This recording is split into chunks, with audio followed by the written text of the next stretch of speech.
Pemerintah Provinsi Jawa Tengah optimistis bisa mencapai surplus produksi pangan pada tahun 2025. Hal ini dimungkinkan menyusul adanya perbaikan infrastruktur pertanian serta peningkatan produktivitas lahan. Hamparan tanaman padi di wilayah Desa Telogorejo, Kecamatan Wonosalam, Kabupaten Demak ini menjadi salah satu penyangga pangan di Jawa Tengah. Jika sebelumnya produksi padi per hektar hanya mencapai 7 hektar, tahun ini produksi padi bisa mencapai 10 ton per hektar. Capaian ini menjadi bukti program ketahanan pangan yang dijalankan Pemprov Jawa Tengah, menunjukkan hasil positif.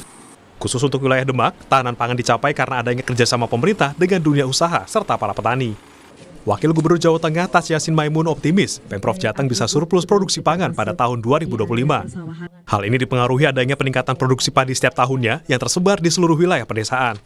Alhamdulillah, khususnya di Kabupaten Demak ini sudah ada ribuan hektar yang sudah bisa ditanam lagi akibat dari saluran persawahan yang kurang baik. Sekarang kita bangun, kita perbaiki, irigasi juga kita perbaiki. Kami juga tersupport dengan perusahaan-perusahaan penyedia bibit sama pupuk yang tadi salah satunya Saprotan bisa menghasilkan lebih banyak, yang biasanya 1 hektar itu di bawah 10 ton, sekarang sudah bisa lebih dari 10 ton.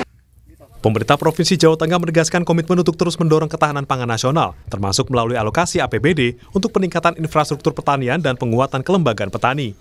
Sehingga petani makin sejahtera dan bisa menikmati hasil pertanian dengan harga yang lebih baik. Susmintarta, Kompas TV, Demak, Jawa Tengah.